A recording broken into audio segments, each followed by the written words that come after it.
Good morning. Today we're going to look at some inverse matrices. So I've kind of gone through some of the homework just to pick out some different things for you to look at. So the inverse matrix. So you can only have inverses of square matrices. So one of the questions, or several of the questions, asks to show that B is an inverse of A. So to do that, it actually kind of tells you down here on the bottom. In order for something to be an inverse, if you multiply matrix A, which is this matrix, times matrix B, which is this, you should get the identity matrix. But it should work the other way as well. So we need to know that B times A also gives us the identity matrix. So what you're going to do is you're going to multiply 3, 2, 1, 4 times 1/10 of 4, -2, -1, -3. And you should get the identity matrix, which the identity matrix is the matrix that looks like that. So what you're going to want to do is either use a graphing calculator, use Desmos, and type those in and multiply them together. So this is A times B, but we also want to show that B times A would also give us that identity matrix. Now, when you type this in your calculator or in the computer, it will have different slots to put in the different values for each element. So the other type of question that you would see is asking you to find the inverse, and it gives you a formula. So notice that if you're looking at this matrix, this would be A, B, C, and D. And what we are doing is we're plugging those values into this formula.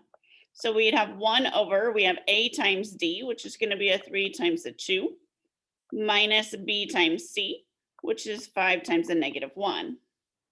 Then you're going to multiply that by, you're going to switch your A and your D. So it's going to be a 2 here and a 3 here. And then your C and your B, you're actually just changing the sign. So we have a -5 and a +1. So we'd have something like this.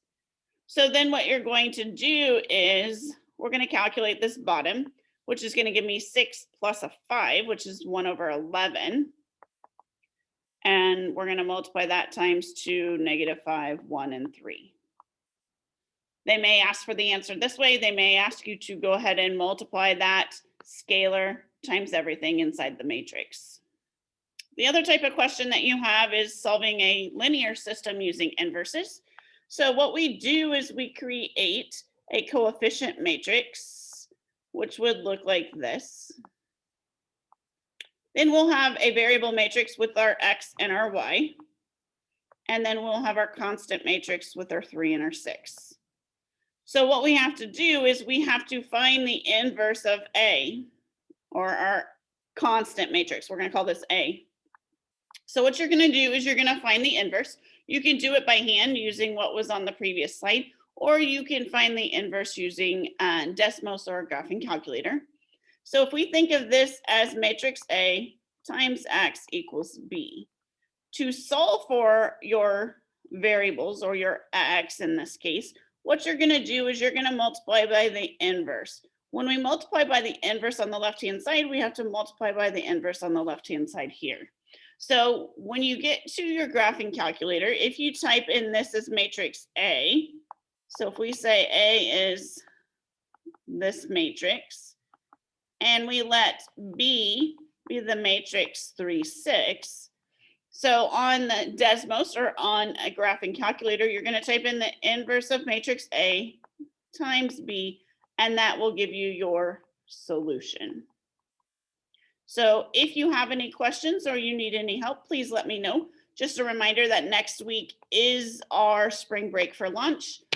So there will be no assignments and there will be no new announcements next week. So have a great week.